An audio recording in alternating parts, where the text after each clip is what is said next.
Okay, Assalamualaikum warahmatullahi wabarakatuh. Okay, let me introduce myself. My name is Kuntato Widodo. I would like to have my presentations. This is about the validity of the evidence of the agreements through electronic review from Article 1866 of the Civil Codes by Mrs. Nur Saida, Sri Enda Indrawati, and me, Kuntato Widodo, and also Ms. Sulistiawati. We are all from the University of Pamulang. Okay, next. Okay, this is our background. Yeah. With ongoing globalization, especially in the field of electronic technology, nowadays the use of the internet and business via the internet is growing very rapidly. And of course, for the contract, it is intervened by the technology. And we talk here is about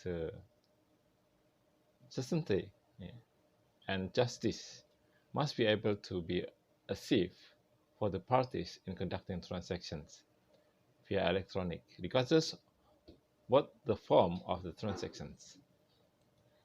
Okay, our research methods in this case is normative legal research that can be interpreted as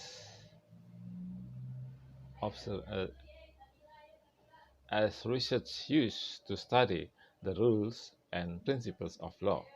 The data used in this sociological legal research is secondary data and is strengthened by primary data or field data.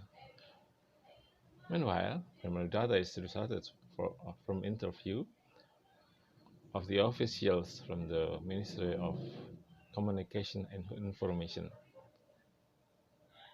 and the Tangerang City District Court.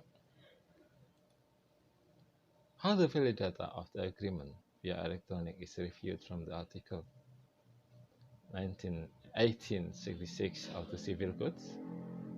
Okay, this is the problem. Electronic transactions are legal acts carried out using computers, computer network, and or other electronic media.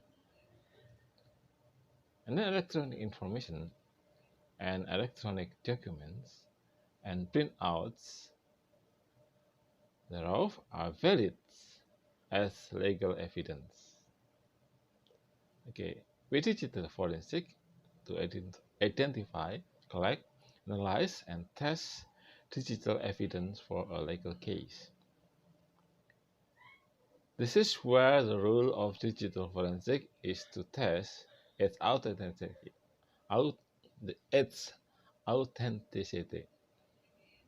Okay, next.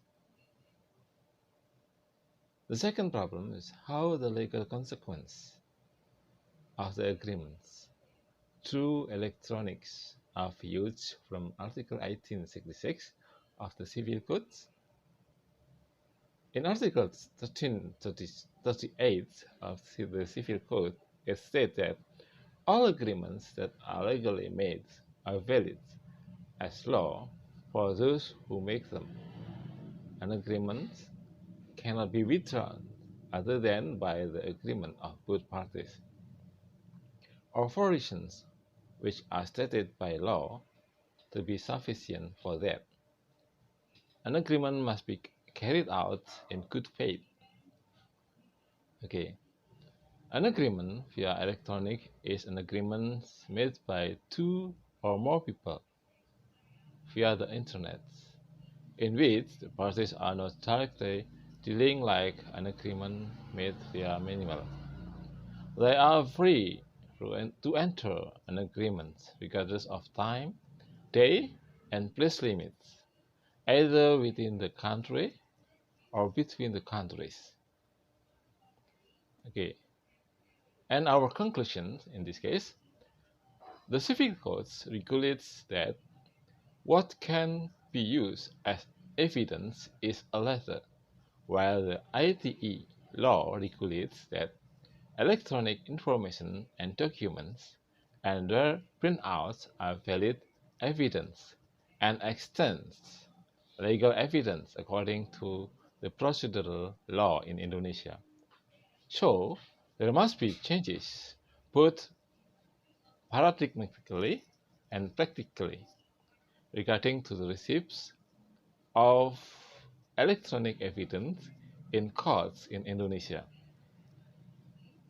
The originality, authenticity, and integrity of the agreements electronically can be done by means of digital forensics. Although our country does not yet have a separate personal data protection law, it already has a law on electronic information and transactions that regulates the use of information via electronic media. Okay, I think that's all my presentation. Thank you very much. Wassalamualaikum warahmatullahi wabarakatuh.